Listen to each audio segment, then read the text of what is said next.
입니다. 1절부터 9절까지 말씀입니다.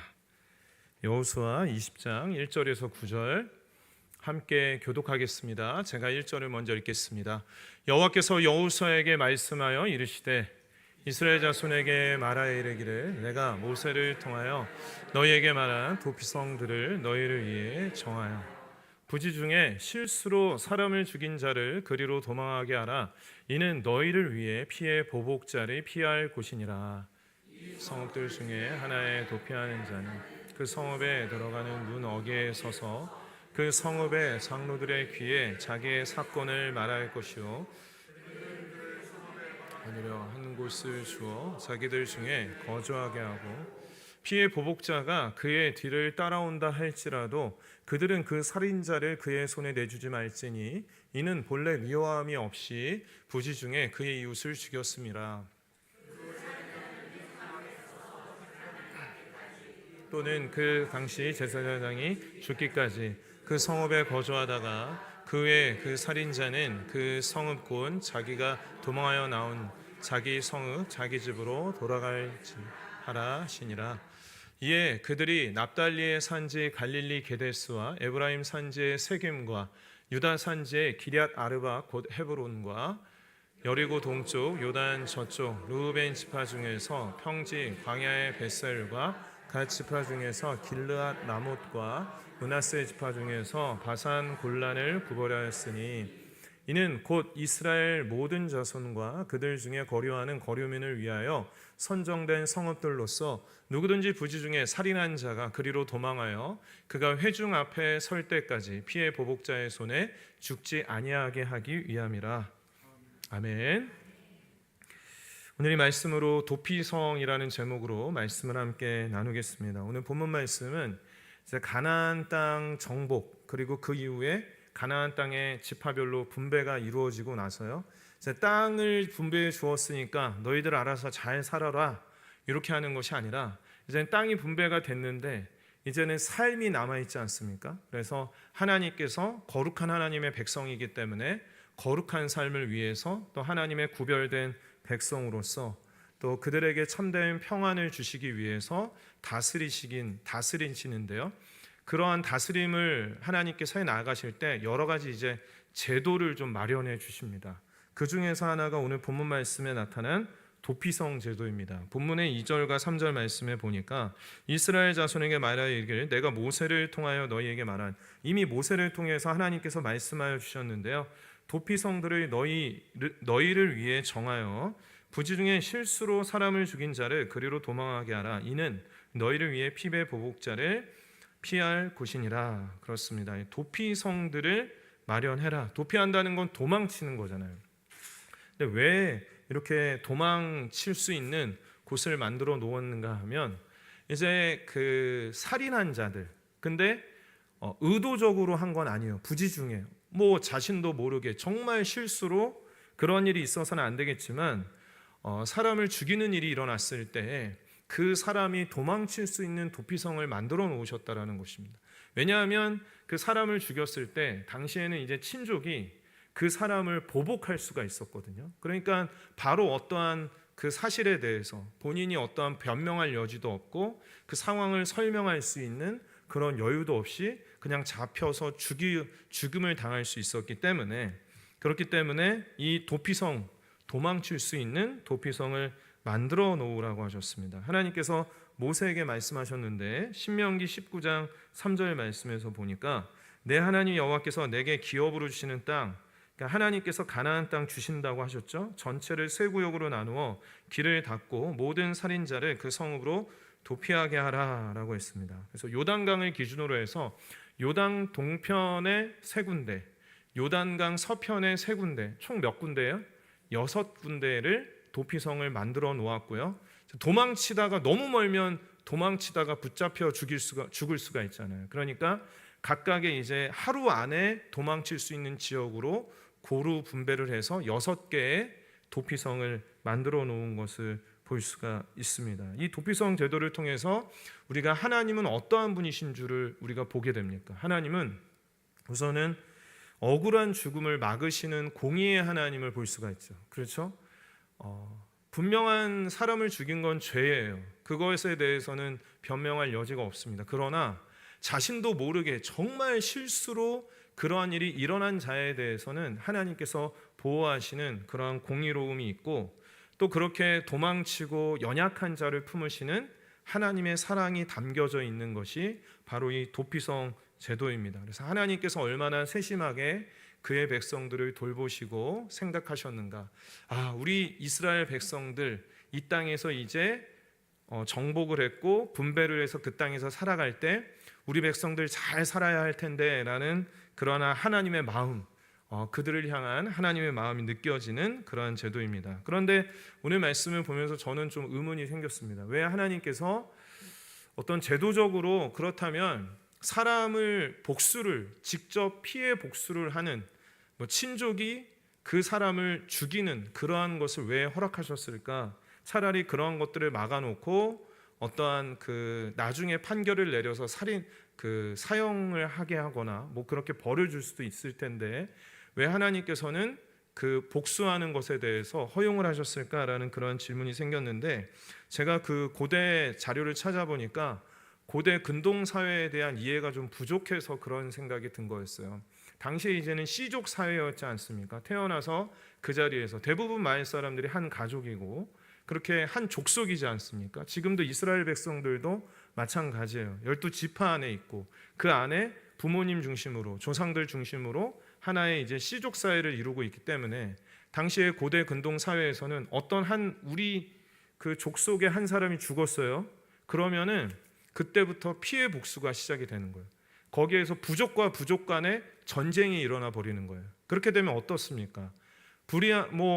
정말 그런 한 사람의 죽음으로 인해서 어떠한 그런 의리와 또 같은 혈연 공동체이기 때문에 확 일어나서 싸우는 거에 대해서는 심정적으로 이해가 갈지라도 너무 부족 간의 큰 전쟁들이 일어나게 되니까 하나님께서는 그런 것을 오히려 더 막아주시기 위해서 그렇게 복수는 가장 가까운 친족 한 사람에게만 복수를 허용은 해 놓으시는 거예요.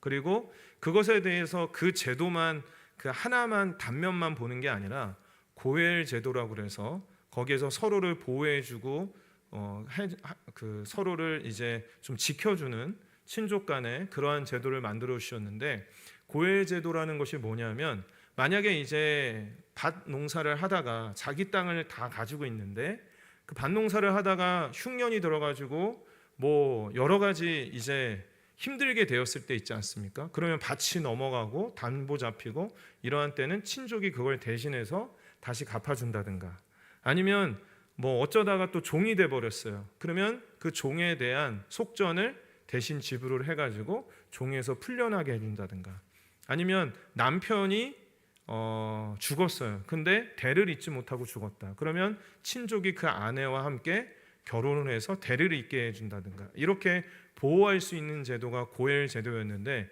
우리가 잘 아는 그 룻이라는 여인이 있죠. 그 룻, 다윗의 증조 할머니인데 룻이라는 여인이 그러한 고엘 제도, 기업 물을 자에 의해서 보아스라는 그 친족을 만나게 되고 그 보아스와 혼인함으로 인해서 자녀를 낳지 않습니까? 그러니까 하나님께서는 이 고엘 제도라는 것들을 통해서 그 백성이 연약한 자, 힘든 자를 서로 돌보게 해주시고 그렇게 하나님의 백성을 지켜나가시는 그러한 차원으로 이끌어 가셨습니다. 그런데 그렇게 이끌어 가다 보니까 거기에 있어서 때로는 아까 다시 한번 이 도피성 제도로 돌아오게 되면 정말 그런 의도가 아니었는데 사람을 죽이게 되는 일이 일어났을 때 그 사람을 하나님께서 보호하시고자 도피성을 이렇게 이스라엘 땅 가운데 6군데를 이렇게 만들어 놓으신 것이죠. 5절 말씀에 보니까 피의 보복자가 그의 따라온다 할지라도 그들은 그 살인자를 그의 손에 내주지 말지니 이는 본래 미워함이 없이 부지 중에 그의 이웃을 죽였습니다. 그렇습니다. 그래서 이 정말 부지 중에 죽인 이 사람을 도피성으로 피할 수 있게 했고요. 그리고 근데 그 도피성 제도를 악용하는 사람도 분명히 있었을 것 같아요.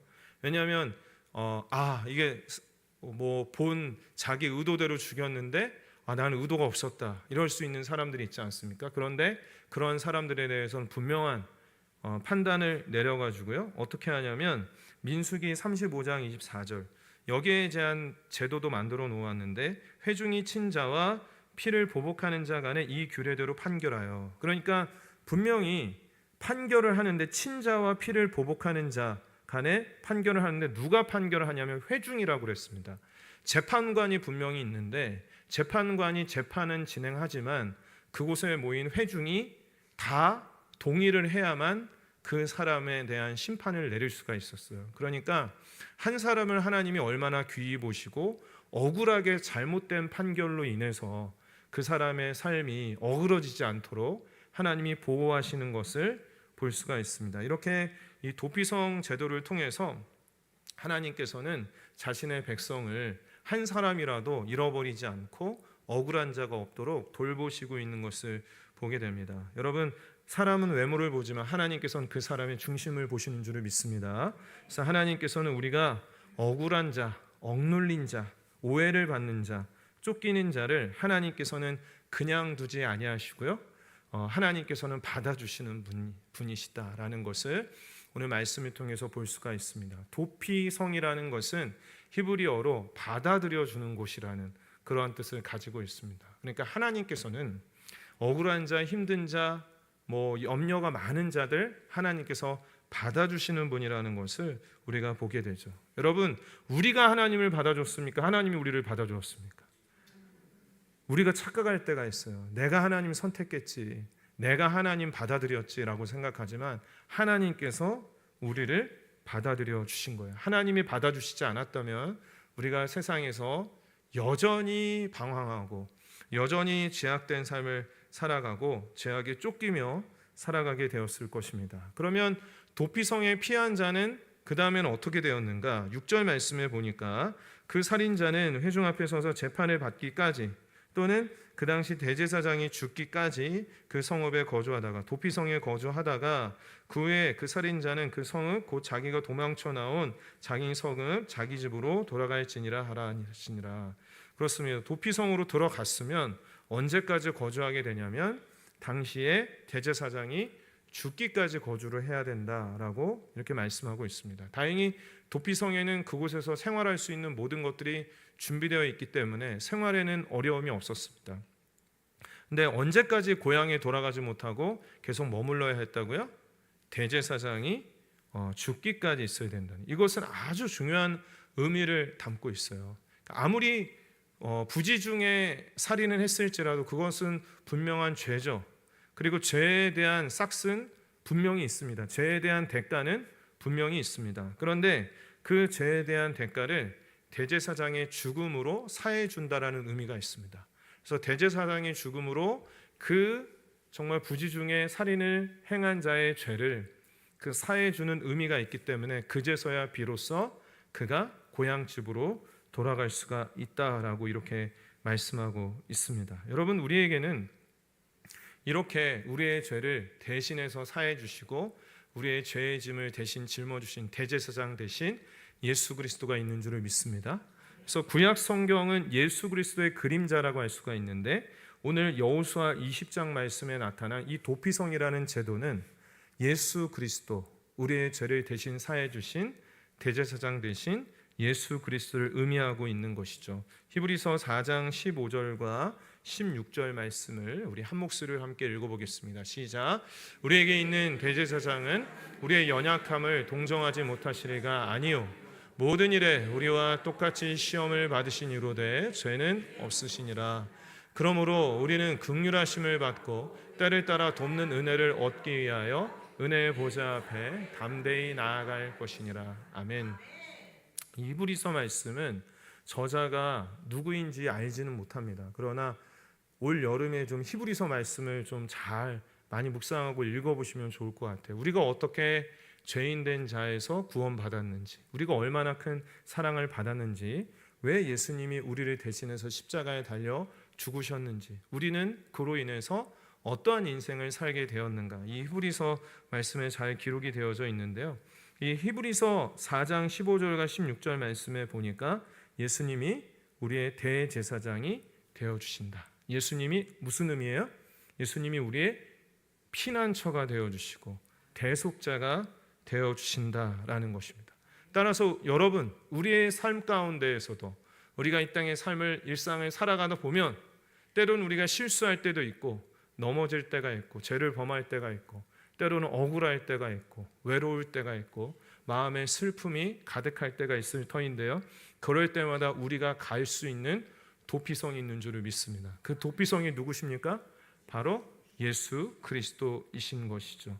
그래서 하나님께서는 그의 백성들을 지키시기 위해서 이 가나안 땅을 정복하고 이제는 분배를 받아서 그 땅에서 살아가야 될 텐데 그 삶을 하나하나 하나님이 살피시면서 혹여라도 한 사람이라도 억울하게 그렇게 죽지 않도록, 혹여라도 그렇게 쫓김을 당하면서 자신의 실수로 인해서 그렇게 또 피해 복수를 당하지 않도록 하나님께서 지키시고 돌보시는 그 모습을, 하나님의 그 공의와 사랑을 오늘 도피성 제도를 통해서 우리가 보게 되는 것이죠. 오늘 이 말씀을 통해서 다시 한번 우리가 예수 그리스도를 바라보게 됩니다. 우리의 도피성 되신 예수님을 보게 됩니다.